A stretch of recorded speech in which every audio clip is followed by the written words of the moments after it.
तुमच्या घरातील ही वस्तू कधी कोणालाही देऊ नका. भगवान कृष्ण म्हणतात असे घर होते बर्बाद. नमस्कार मित्रांनो, भगवान श्रीकृष्ण म्हणतात की आपल्या घरातील या वस्तू आपण चुकूनही कोणाला देऊ नयेत, कारण या वस्तू थेट लक्ष्मीशी संबंधित असतात. या वस्तूंवर माता लक्ष्मीचा प्रभाव असतो. जेव्हा आपण या वस्तू दुसऱ्या एखाद्या व्यक्तीस देतो तेव्हा या वस्तूंसोबत माता लक्ष्मी सुद्धा आपलं घर सोडून जाते आणि आपल्या हातून घडलेल्या चुकीमुळे महालक्ष्मीचा प्रवेश आपल्या घरात होत नाही. महालक्ष्मी आपल्या घरात पुन्हा कधीच येत नाही. परिणामी आपल्या घरातील धन निघून जाते आणि घरामध्ये हळूहळू गरिबी येऊ लागते. मित्रांनो, लक्षात घ्या, जेव्हा एखादी व्यक्ती राजा बनते, जेव्हा एखादा रंक जेव्हा राजा बनतो, तेव्हा त्या व्यक्तीच्या पाठीशी महालक्ष्मीची महाकृपा असते. या जगात जितके धनी श्रीमंत लोक आहेत ते सर्व लोक महालक्ष्मीची अगदी नित्यनेमाने पूजा करतात आणि त्यांच्यावरती लक्ष्मीची कृपा असते. म्हणूनच त्यांच्याजवळ पैसा टिकून आहे. त्या पैशांमध्ये त्यांची दिन दुगणी रात चौगुणी प्रगती होत असते. विष्णू पुराणामध्ये एक उल्लेख आढळला आहे की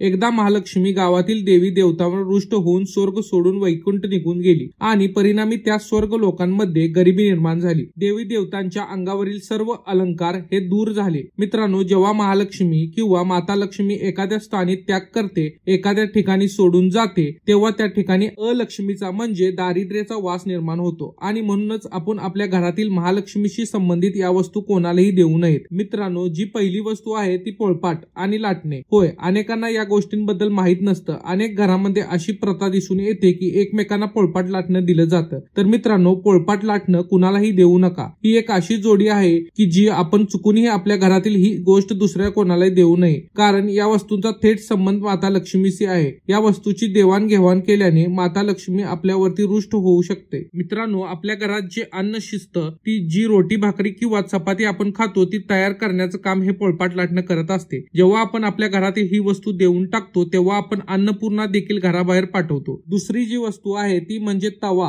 हो, शेवटी आपण चपात्या भाकरी ज्यावर शेकतो तो हा तवा सुद्धा माता लक्ष्मीचा थेट संबंधित समजला जातो. या संबंधी वास्तुशास्त्रात अनेक नियम सांगितले आहेत आणि जर आपण ज्योतिषशास्त्र विचार केला तर ज्योतिषशास्त्र असं सांगतं की कधी हा तवा आपण दुसऱ्याच्या घरी ठेवू नये किंवा देऊ नये, त्यामुळे सुद्धा माता लक्ष्मी रुष्ट होऊन जाऊ शकते. तिसरी जी वस्तू आहे यामध्ये काही वस्तूंचा संग्रह आपण म्हणतो, जसं की काही वस्तूंचा ग्रुप आहे. दूध असेल तर दही तांदूळ म्हणजे अक्षता असतील. मित्रांनो, या 3 ते 4 वस्तू अगदी पाठ करून ठेवा, कारण जेव्हा सूर्यास्तानंतर म्हणजे सूर्य मावळल्यानंतर आपण एखाद्या व्यक्तीला घराबाहेर व्यक्तीला दूध देतो, दही देतो किंवा तांदूळ म्हणजे अक्षता देतो, तेव्हा मित्रांनो या वस्तूंच्या रूपाने माता लक्ष्मी आपल्या घरातून निघून जातात. सूर्यास्तानंतर अनेक लोक तंत्रमंत्र करतात. हो, आणि जर तुमच्या घरात सगळं काही व्यवस्थित चालू असेल, मंगल असेल, तर या वस्तू बाहेर दिल्याने आपल्या कुटुंबात कलह निर्माण होऊ शकतो. कुटुंबातील शांती भंग पावते आणि हळूहळू घरातील पैसा बाहेर जाऊ लागतो आणि म्हणून या 4 वस्तू अत्यंत महत्वाच्या आहेत. सूर्यास्तानंतर आपण धन म्हणजे पैसा देखील कोणालाही देऊ नये. तो पुन्हा परत मिळण्याची फार कमी शक्यता असते. मित्रांनो, अजून एक गोष्ट अशी की सूर्यास्त असो किंवा दिवसाचा वेळ असो, अगदी कोणत्याही वेळी आपण आपल्या नातेसंबंधामध्ये पैसे उधार कधीच देऊ नयेत. हो, असं केल्याने नाती तुटतात, नात्यातलं प्रेम समाप्त होतं. अशा व्यक्तीला तर चुकूनही पैसे देऊ नका